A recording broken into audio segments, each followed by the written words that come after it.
Hey guys, so sorry about that. I was in the middle of plugging my phone in and I actually didn't die, but my app crashed and for some reason it's not letting us sign back on my phone. So we are coming at you from Jared's phone real quick. We are wrapping up the last little bit of our video that we were talking about tonight. So I'm so sorry for you guys that were watching and tuning in live that we had to end the other video and start this one.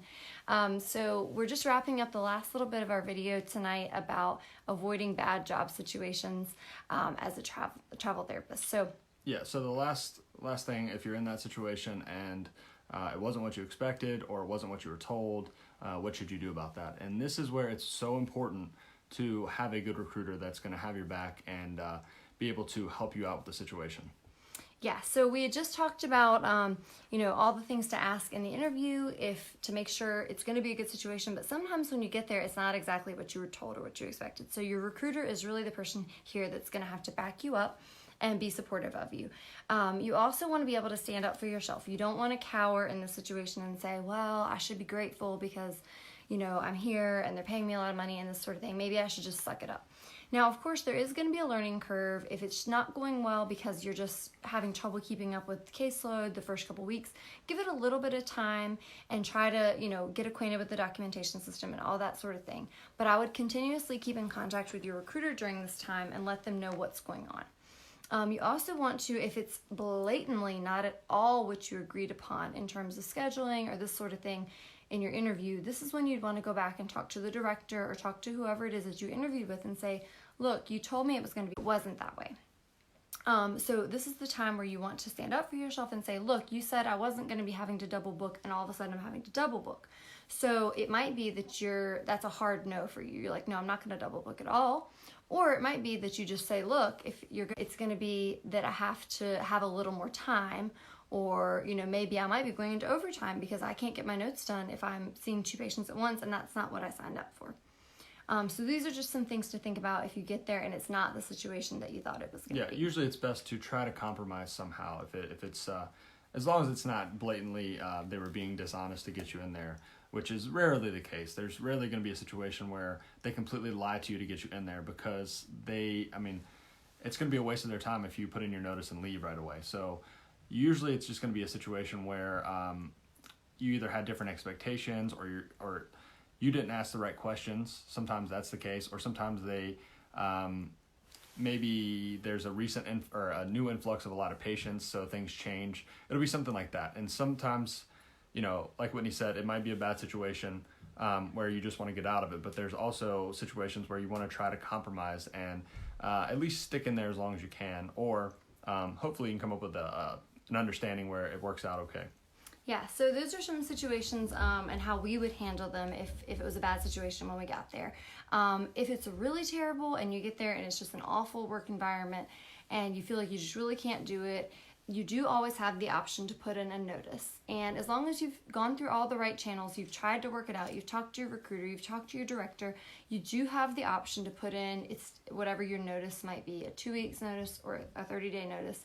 In certain situations, if there was some blatant Medicare fraud going on or something really, really wrong, you could probably get out of the situation even earlier than without putting in your proper notice. As long as you talk to your recruiter and explain to them there's ethical and legal situations going on that you do not feel comfortable returning to this clinic, you do have that option. So that's kind of everything that we can think of. What questions do you guys have for us as far as how we've gone about finding good clinics and making sure we're in a good job situation? If y'all have questions, leave them in the comments and we will answer them. Yeah, thank you guys for joining back into this video because that was unfortunate. Yeah, we're still having some technical difficulties.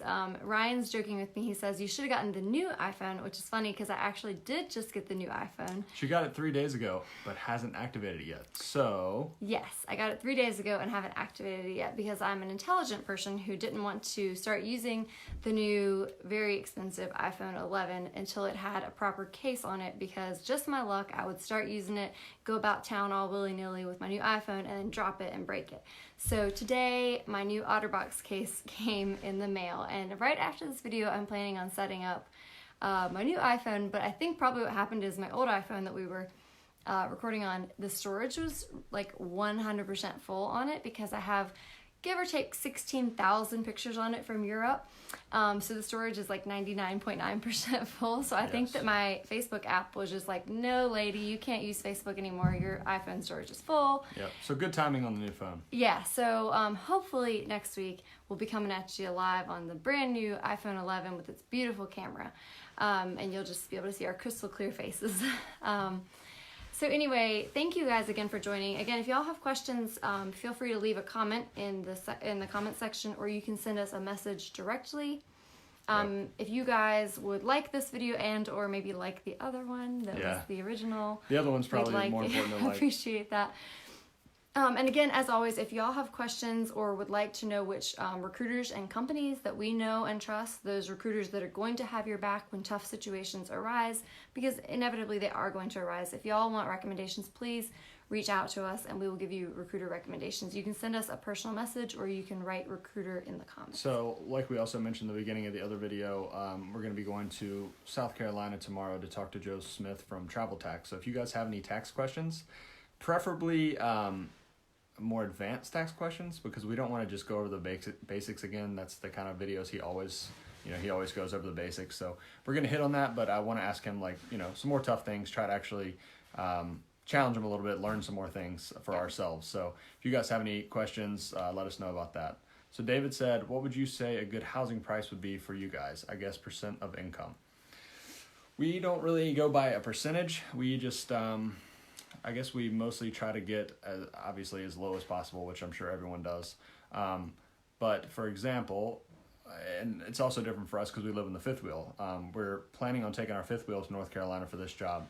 So Whitney's going to be making somewhere around $1,875 a week after taxes, and the campground there is $400 a week. So anywhere less than, I would say, less than a fourth of our weekly pay and monthly rent between the two of us is pretty good for us. We try to keep it really low, but we also go to those low cost living areas that a lot of people don't go to. It really just depends on the area. I mean, some people, they're like, okay, if I can just pay $1,000 or less per month, that seems to be a pretty typical range for like a furnished place. Sometimes you can find places like Jared said, 400, 500, 600, 700 a month in some of these more rural places. But sometimes it's going to be, if you're in the Bay Area, it could be upwards of 1,200 or 2,000 a month. It just depends, what you can find. Some of it's luck, some of it's timing. We always just try to keep it as low as possible. When we lived in the camper, we've paid anywhere from $300 a month to $900 a month. Yeah. Split two ways. But then again, we own our camper, so there were some upfront costs. If we had a payment on our camper, there would be that. There's maintenance. And for example, like Whitney said, the more expensive areas, one of our friends that's a travel therapist, he said that he tries, in Southern California, tries to keep his monthly rent at 1 week pay or less, which is, for us, that sounds absurd. But if you're going to expensive areas, that might be the case. Yeah. So if your weekly pay was, $1,800 or $1,900 a week in California, he tried to keep his rent like $1,800 a month. And that was his rule of thumb, and he felt pretty good about that. But sometimes it's just the luck of the draw. Yep. Yeah. But if y'all have more questions, feel free to either shoot us a message or leave comments in this video or the other one, and we will check them. Yeah. Thanks for joining, guys. We'll see you probably next Sunday.